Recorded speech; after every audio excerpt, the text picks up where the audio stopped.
एक छोटी सी झोपड़ी और सुबह का समय।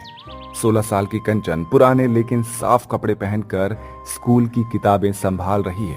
वहीं उसकी माँ कमला एक कोने में चूल्हे पर रोटियां सेक रही है। कंचन बिटिया जल्दी खा ले, तेरा बस निकल जाएगा। तेरी ड्रेस भी अभी तक गीली है, इस दुपट्टे से पोंछ ले। हाँ अम्मा, बस 5 मिनट और। आज मैथ की टेस्ट है, मैं रिवीजन कर रही थी, इसीलिए आज थोड़ी लेट हो गई। उसी समय कंचन के पिता रामलाल बाहर से आते हुए, आज ईंट उठाने का काम जल्दी खत्म हो गया, सोचा बिटिया को स्कूल तक छोड़ दूं। कमला भावुक होकर रामलाल की ओर देखती है। आप रोज एक समय भूखे रहते हैं, तब आप बिटिया की फीस भर पाते हो। पता नहीं कब भगवान हम गरीबों पर अपनी कृपा बरसाएंगे। हम गरीब हैं कमला, पर सपने बड़े हैं। हमारी कंचन एक दिन बड़ा नाम करेगी हमारा। हाँ बाबूजी, मैं पढ़ लिख कर टीचर बनूंगी और आप दोनों को एक बड़ा सा घर दिलवाऊंगी। इस तरह तीनों एक दूसरे को देखकर मुस्कुराते हैं, लेकिन उनकी आंखों में आंसू होते हैं। कुछ देर बाद कंचन अपने पिताजी के साथ साइकिल पर बैठकर स्कूल के लिए रवाना हो जाती है। कुछ समय बाद वो अपने स्कूल पहुंचती है। जा बिटिया, खूब मन लगाकर पढ़ना, किसी से डरना मत। बिल्कुल बाबूजी। जैसे ही कंचन गेट के अंदर जाती है, कुछ अमीर बच्चे आपस में कानाफूसी करने लगते हैं। वो देखो, फिर से वही झोपड़ी वाली आ गई है। लगता है कि पता नहीं कहां से गरीब इंसान आ गई है। यस, ये गरीब ना, इनकी कोई क्लास नहीं होती और ये तो हर समय किताबों में घुसी रहती है बस। कंचन ये सब सुनकर चुपचाप नीचे देखती है, लेकिन अंदर उसकी आंखों में आंसू होते हैं। वो क्लास की ओर आगे बढ़ती है। Good morning class. Good morning ma'am. आज मैथ्स का टेस्ट है, सब तैयार हैं? सब बच्चे हाँ कहते हैं। कंचन पूरी लगन से पेपर हल करने लगती है। टेस्ट खत्म होने के बाद टीचर कॉपियां चेक करती हैं। वाह कंचन, तुमने पूरे अंक प्राप्त किए हैं, क्लास में सबसे ज्यादा। बच्चों में हलचल होती है। अमीर बच्चे चौंक जाते हैं। किस्मत अच्छी रही इसकी, अगली बार देखता हूँ इसको। कंचन टीचर की सराहना से खुश होती है, लेकिन बाकी बच्चों की निगाहें तंज से भरी होती हैं। कुछ देर बाद उनकी क्लास टीचर मिस वर्मा उनसे कहती है, बच्चों, तुम सभी के लिए एक सरप्राइज है। इस वर्ष हम 10वीं और 12वीं कक्षा के विद्यार्थियों को एक ट्रेन से एजुकेशनल पिकनिक पर ले जा रहे हैं, सांची के स्तूप की ओर। सभी बच्चे तैयारियां शुरू कर सकते हैं। ये सुनकर सभी बच्चे खुश हो जाते हैं। वहीं कंचन थोड़ी परेशान सी दिखती है। कैसे जाऊंगी इस पिकनिक में? पिताजी को और पूछ नहीं दे सकती, लेकिन मुझे जाना है। घर पर रात के समय, जिसके बाद कंचन अपने घर जाती है और रात के समय कंचन चुपचाप बैठी रहती है, जहां रामलाल घर पर आते हैं थके हुए। क्या हुआ कंचन, आज इतनी चुप क्यों है? अम्मा, स्कूल में पिकनिक जाने का प्रोग्राम है, 500 रुपए देने हैं। ये सुनकर कमला और रामलाल एक दूसरे की ओर देखते हैं। थोड़ी देर की चुप्पी के बाद, तू जाएगी पिकनिक पर? ये 500 रुपए मैं कैसे भी करके दूंगा, मेहनत से नहीं डरते हम लोग। बाबूजी, माँ, आप दोनों बहुत अच्छे हैं। मैं बहुत खुशनसीब हूँ जो मैं आपके घर जन्मी हूँ। इसके बाद कंचन का पूरा परिवार हंसी खुशी खाना खाकर सो जाता है और अगली सुबह कंचन स्कूल यूनिफॉर्म में तैयार खड़ी है। उसके पास एक पुराना बैग है जिसमें उसकी माँ ने कुछ पराठे और अचार रख दिए होते हैं। देख कंचन, खाने पीने का ध्यान रखना और किसी से झगड़ा मत करना। अम्मा, मैं वहाँ पढ़ाई के लिए जा रही हूँ, झगड़ा थोड़ी करूँगी। कुछ देर बाद रामलाल उसे रेलवे स्टेशन तक पहुँचा देता है। तेरा बाबूजी तुझ पर नाज करता है, जा कुछ नया देख, कुछ नया सीख बेटा। स्टेशन पर भीड़ है। स्कूल के बच्चे सब लाइन में खड़े हैं। कुछ के पास ट्रॉली बैग है, कुछ के पास झूले हुए महंगे कैमरे। कंचन एक कोने में खड़ी है। बच्चों, ये हमारी ट्रेन है, सभी कोच C2 और C3 में बैठना है। कोई भी बिना पूछे कोच से बाहर नहीं जाएगा। ये ट्रेन है या झोपड़ी वाली बस्ती, हर जगह ये आ जाती है। इस बार तो पिकनिक भी मिस कर देती अगर उसकी फीस न भरती। कंचन सब सुनकर चुपचाप अंदर जाती है। वो कोने की सीट ले लेती है। बाकी अमीर बच्चे अपने ग्रुप में मस्ती करने लगते हैं। ट्रेन कुछ घंटे चल चुकी है। बच्चे नाश्ता कर लेते हैं। कुछ गाना गा रहे हैं और रिधिमा और आरव का ग्रुप अंताक्षरी शुरू करते हैं। चलो हम लोग अंताक्षरी खेलते हैं। सिर्फ हमारे ग्रुप के लोग खेलेंगे, बाकी लोग मत आना प्लीज। मैं भी खेल सकती हूँ क्या? तुझे फिल्मी गाने आते हैं? पहले वो सीख ले फिर खेलना। अरे नहीं आरव, इसे छोड़ो। इसे गांव के भजन आते होंगे। यहाँ मस्ती हो रही है, मूड मत खराब करो। ये सुनकर कंचन की आंखों में आंसू आ जाता है, लेकिन वो पलटकर सीट पर वापस बैठ जाती है। एक और गरीब बच्ची रेनू उसके पास आकर बैठती है। कोई बात नहीं कंचन, हम भी अपना गेम खेल लेंगे। मिस वर्मा दूर से सब कुछ देख रही होती है। उन्हें सब समझ में आ रहा है, पर वो सीधे कुछ नहीं कहती। वो चुपचाप कंचन के पास आती है। कंचन, तुमने मैथ टेस्ट में सबसे ज्यादा अंक लाए थे। पिकनिक में भी तुम कुछ नया कर दिखाओगी, मुझे यकीन है। मैम, मैं तो बस सीखने आई हूँ, किसी से कम नहीं बनना है। कुछ समय बाद ट्रेन एक छोटे स्टेशन पर रुकती है। कुछ बच्चे नीचे उतरकर स्नैक्स लेने जाते हैं। अचानक एक छोटा बच्चा गिर जाता है और उसके पास कोई नहीं होता। लोग चिल्लाने लगते हैं, अरे बच्चा गिर गया, अरे कोई मदद करो। अमीर बच्चों का ग्रुप हड़बड़ाकर ट्रेन में वापस चढ़ जाता है। सब डर गए हैं। कंचन और रेनू दौड़कर बच्चे को उठाते हैं। कंचन जल्दी से अपना पानी निकालती है और उसके मुंह पर छिड़कती है। बच्चा होश में आ जाता है। तुमने बहुत साहस दिखाया है कंचन, ये है असली बहादुरी। बाकी बच्चे शर्मिंदा हो जाते हैं। आरव और रिधिमा चुपचाप कंचन की ओर देखते हैं और अब एक नायक की तरह वो सामने खड़ी है। कुछ समय बाद सभी बच्चे ट्रेन में बैठ जाते हैं और ट्रेन फिर से चलने लगती है। बच्चों, हमें आज जो कुछ देखने को मिला वो हमें सिखाता है कि इंसान की पहचान उसके कपड़ों से नहीं, उसके कर्मों से होती है। ये सुनकर बच्चे एक दूसरे की ओर देखने लगते हैं। वहीं आरव और रिधिमा थोड़े शर्मिंदा थे। वो दोनों अपने ग्रुप से अलग होकर कंचन के पास आते हैं। सॉरी कंचन, हम सब ने तुम्हारे साथ गलत किया। आज समझ में आया कि हिम्मत क्या होती है। अगर तुम्हें बुरा न लगे तो क्या तुम हमारे साथ अंताक्षरी खेलोगी? ये सुनकर कंचन थोड़ा चौंकती है, फिर मुस्कुरा देती है। ठीक है, लेकिन इस बार नियम सबके लिए एक जैसे होंगे। बिल्कुल, अब हमारा ग्रुप एकदम बराबरी वाला होगा। जिसके बाद अंताक्षरी शुरू हो जाती है। मैं सुनाता हूँ सबसे पहले ये शायरी। दोस्ती किसे कहते हैं जानना हो तो मेरे दोस्तों को देखो, जो एक आवाज़ पर मुसीबतों से भिड़ने को तैयार रहते हैं। दोस्ती को महसूस करना है तो यारों की महफिल को देखो, जहाँ खुशियों के तराने अक्सर अपनी कहानी कहते हैं। बहुत खूब, लेकिन मैं कुछ अलग सुनाऊंगी।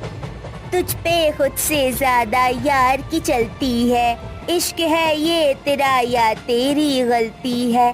गर सवाल है तो क्यों सजा मिलती है, जिन पे चल के मंजिल मिलती है। आसान वैसे रास्ते तो चुनना है कहाँ, ओ तो चुनना है कहाँ।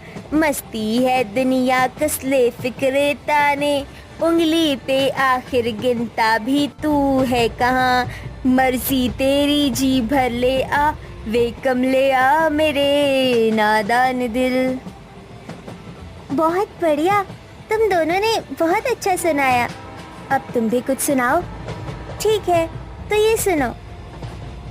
हर कर्म अपना करेंगे, हर कर्म अपना करेंगे, ऐ वतन तेरे लिए दिल दिया है जान भी देंगे, ऐ वतन तेरे लिए।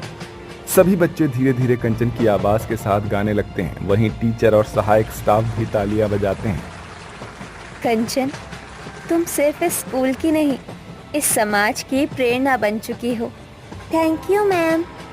जिसके बाद ट्रेन अपनी मंजिल तक पहुंचती है। सभी बच्चे नीचे उतरते हैं। टीचर उन्हें सांची के इतिहास के बारे में बताती है। कंचन हर जानकारी को ध्यान से सुनती है। कुछ बच्चे उसके पास आकर सवाल पूछते हैं। कंचन, तुम बहुत अच्छा समझाती हो। क्या तुम सच में टीचर बनना चाहती हो? हाँ, और मैं चाहती हूँ कि हर बच्चा चाहे अमीर हो या गरीब, बराबरी से सीखे। इस ट्रिप के दौरान सभी बच्चे काफी कुछ सीखते हैं। ऐसे ही काफी समय बीत जाता है और अब वापसी का समय आ जाता है। जहां अब सब बच्चे एक ही ग्रुप बन चुके थे। अब बच्चों के अंदर कोई भेदभाव नहीं था। सब मिलकर खाना बांटते हैं, गाना गाते हैं। टीचर अपने मोबाइल से सबकी फोटो खींचती है। इस पिकनिक ने बच्चों को सिर्फ ऐतिहासिक स्थल नहीं दिखाए, बल्कि उन्हें इंसानियत और बराबरी का पाठ पढ़ाया। दोस्तों, आपको हमारी ये कहानी कैसी लगी हमें कमेंट बॉक्स में जरूर बताइए। और ऐसे ही बेहतरीन कहानियों के लिए हमारे इस चैनल को अभी सब्सक्राइब कर लीजिए। और हाँ, साथ ही वो घंटे वाला बटन जरूर दबाइएगा ताकि आप तक सारे नोटिफिकेशंस पहुंचे सबसे पहले। मम्मी, हम दादी के पास कब जाएंगे? हम ट्रेन में तो काफी देर से बैठे हुए हैं। और कितना समय लगेगा? लड्डू बेटा, अभी तो हम ट्रेन में बैठे हैं। अभी पूरी रात ट्रेन तेजी से चलेगी। उसके बाद हम अगली सुबह गांव पहुंचेंगे। वहां से फिर बैलगाड़ी लेंगे और फिर तुम्हारे दादा दादी के पास पहुंचेंगे। बेटा, इस बार हम पूरी गर्मी गांव में ही बिताएंगे। तुम फिक्र मत करो और ट्रेन के सफर को एंजॉय करो। ठीक है चाची, लेकिन मुझे दादा दादी की बहुत याद आ रही है। विकास जी, अब आप ही समझाइए ना लड्डू को। लड्डू बेटा, मुझे पता है आपको गांव जाने की बहुत जल्दी है। अच्छा, ये बात है कि तुम्हारा मन नहीं लग रहा ना? कोई बात नहीं, मैं कुछ करता हूँ। आलोक भैया, क्यों ना हम इस ट्रेन के सफर को और भी मजेदार कर दें? वो कैसे विकास? वो ऐसे कि क्यों ना हम इस ट्रेन में कुछ गाना बजाना कर लें। इससे लड्डू का भी मन लग जाएगा और वो बोर भी नहीं होगा। अरे वाह विकास जी, आपने क्या आइडिया दिया है। हाँ चाचा, आपने तो मेरे मुंह की बात छीन ली। मुझे भी अंताक्षरी खेलनी है। ठीक है, तो फिर शुरू करते हैं। सबसे पहले आलोक भैया, आपकी बारी है। अरे क्यों नहीं, नेकी और पूछ पूछ। ये सुनो। अकेले हम, अकेले तुम, जो हम तुम संग है तो फिर क्या है गम। तू मेरा दिल, तू मेरी जान, आई लव यू डैडी। वाह, लाजवाब। अब मैं अपने छोटे उस्ताद के लिए ये गाना गुनगुनाता हूँ।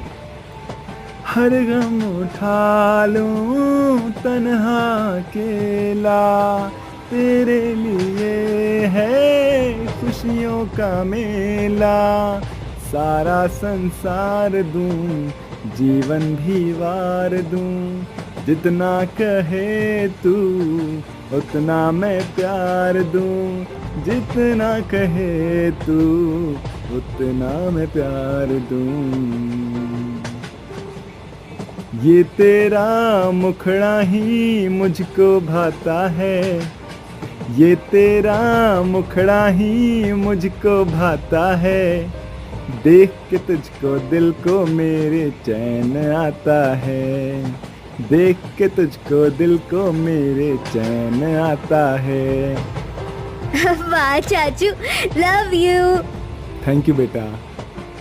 चाची, चाचू और डैडी मम्मी, ये गाना आप सभी के लिए। मुझे माफ करना ओम साई राम, मुझे माफ करना ओम साई राम, मुझे माफ करना ओम साई राम। तुमसे पहले लूंगा मम्मी डैडी का नाम, तुमसे पहले लूंगा मम्मी डैडी का नाम। अरे मेरा प्यारा सा लड्डू। हाँ दीदी, लड्डू ने सच में कितना ही प्यारा गाना गाया। लड्डू बेटा, अब मैं भी तेरे लिए कोई गाना सुनाती हूँ, तो ये सुनो। फूल जैसी मुस्कान तेरी, तू बनेगा पहचान मेरी।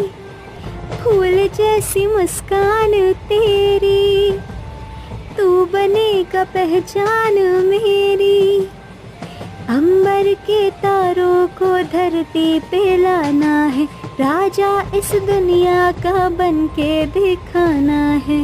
माँ की दुआ है फूले फले तू, सच्चाइयों के रास्ते चले तू। अरे वाह रोही, तूने तो इस गाने को सुनाकर इसमें 4 चांद लगा दिए। अरे दीदी, ऐसी तारीफ करने से काम नहीं चलेगा। अब जल्दी से आप भी कुछ सुना दीजिए।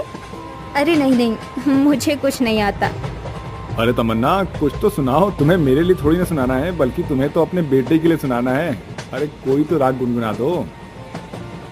हाँ भाभी, लड्डू तू बोल एक बार, फिर तेरी मम्मी जरूर सुनाएगी। प्लीज माँ, प्लीज कुछ तो सुना दो ना, मेरे खातिर ही। ठीक है बाबा, ठीक है, सुनाती हूँ।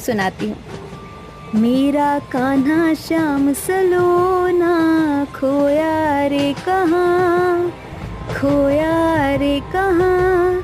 मेरा कान्हा श्याम सलोना, खोया तू कहाँ। आजा कब से राह निहारे, आजा कब से राह निहारे, तेरी यशोदा माँ। लव यू माँ। अब माँ, बहुत हमने अंताक्षरी खेल ली, अब मुझे बहुत जोरों की भूख लगी है। देखिए ना, वो चाय वाले अंकल आ रहे हैं। ए चाय चाय चाय, गरम चाय, स्पेशल अदरक वाली, इलायची वाली चाय। या मेरे चाय के आगे तो डोली टपरी वाले की चाय भी फेल है। चाय। अरे भैया, कितने का है चाय? बस मैडम जी 10 रुपए गिलास। ठीक है, फिर आप 5 चाय दे दीजिए और ये लीजिए पैसे। ऐसा कहकर तमन्ना सभी के लिए चाय ले लेती है और चाय वाले को पैसे भी दे देती है। सभी को चाय वाले की चाय बहुत पसंद आती है। एक बात तो कहनी पड़ेगी दीदी कि ट्रेन में सफर करने के दौरान चाय पीने का मजा ही कुछ और है। चाय तो हम घर पर बहुत बार पीते हैं, लेकिन इस तरह ट्रेन में खिड़की के पास बैठकर ठंडी ठंडी हवा के साथ चाय का लुत्फ उठाना सच में एक अलग ही मजा है इस चीज में। हाँ, ये तो है। इसी तरह से सभी एक दूसरे से बातें करते हुए सफर को एंजॉय करते हैं। ऐसे ही कुछ घंटे बाद आरोही का पूरा परिवार घर के लाए हुए खाने को खाने लगता है। आरोही, ये तुमने बहुत अच्छा काम किया कि घर से तुम पराठे बांध ही लाई, क्योंकि सफर में मुझे सबसे अच्छे पराठे ही लगते हैं। अरे हाँ, ये तो है। और इसके साथ बूंदी का रायता, वाह, सच में मजा ही आ गया। अच्छा, ठीक है, अब तारीफें करना बंद कीजिए और खाना खाइए आप सभी। इसके बाद सभी लोग खाना खाने लगते हैं और तभी बीच में उनका बेटा लड्डू बोलता है। माँ, पिताजी, मुझे प्यास लगी है। अरे लड्डू बेटा, पानी तो खत्म हो गया है, तुम थोड़ी देर सब्र कर लो। स्टेशन जैसे ही आएगा मैं तुम्हारे चाचू से पानी मंगवा दूंगी। जी चाची जी। इसके बाद सभी रेलवे स्टेशन आने का इंतजार करते हैं। उस बीच लड्डू और उसके पेरेंट्स सफर को काफी अच्छे से एंजॉय करते हैं। ट्रेन अपनी पूरी रफ्तार से दौड़ रही थी। कुछ देर के बाद एक रेलवे स्टेशन पर वो आकर रुकती है। आप सभी यहीं पर रहिए, मैं अभी स्टेशन पर जाकर पानी की बोतल लेकर आता हूँ। ठीक है, आप ध्यान से जाइएगा। ठीक है। इसके बाद विकास पानी लेने के लिए रेलवे स्टेशन पर उतर जाता है। वो चारों तरफ पानी वाले को ढूंढ रहा होता है ताकि वो एक बोतल पानी खरीद सके, लेकिन उसे कहीं पर भी पानी वाला दिखाई नहीं देता। काफी देर तक ढूंढने के बाद उसे एक पानी बेचता हुआ इंसान दिखाई देता है, जिसके पास वो जाता है। भैया, पानी का बोतल कितने का है? 30 रुपए की बोतल है। क्या, इतना महंगा? हाँ भाई साहब, ये पानी बहुत दूर से खरीद कर लाना पड़ता है, इसलिए महंगा है। इधर विकास पानी वाले से बातें कर रहा था कि उधर उसे पता भी नहीं चलता और उसकी ट्रेन स्टेशन से रवाना हो चुकी थी। ठीक है भैया, ये लीजिए 30 रुपए और ये पानी की बोतल मुझे दे दीजिए। ये लीजिए साहब। ये क्या, मेरी ट्रेन तो स्टेशन से रवाना हो रही है, मुझे जल्दी से भागकर ट्रेन पे चढ़ना होगा। एक और इधर विकास ट्रेन को पकड़ने के लिए दौड़ता है तो दूसरी ओर लड्डू सभी से कहता है। मॉम, डैड, चाची जी, विकास चाचू तो स्टेशन पर ही रह गए। हम क्या उन्हें छोड़कर यहाँ से जा रहे हैं? नहीं बेटा, रुको, मैं भी चेन खींचती हूँ। अभी आरोही ने इतना बोला ही था कि तभी पीछे से विकास की आवाज आती है। आरोही, चैन मत खींचो। और लड्डू बेटा, तुम रोना बंद करो, तुम्हारे चाचू तुम्हारे पास आ गए हैं। ये लो तुम अपना पानी। ये मेरे चाचू आ गए, मेरे चाचू आ गए। भगवान का लाख लाख शुक्र है कि आप सभी सही सलामत ट्रेन पर चढ़ गए। मैं तो डर ही गई थी। फिक्र मत करो, मैं ठीक हूँ। चलो, अब आप सभी ने अगर खाना पीना खा लिया हो तो अपने अपने स्थान पर जाकर आराम करो। बिल्कुल ठीक कह रहे हो देवर जी, मुझे भी बहुत तेज नींद आ रही है। मैं एक काम करती हूँ, मैं ऊपर वाले सीट पर चली जाती हूँ और आरोही नीचे सो जाएगी, और बाकी आप दोनों दूसरे वाले सीट पर एडजस्ट हो जाना।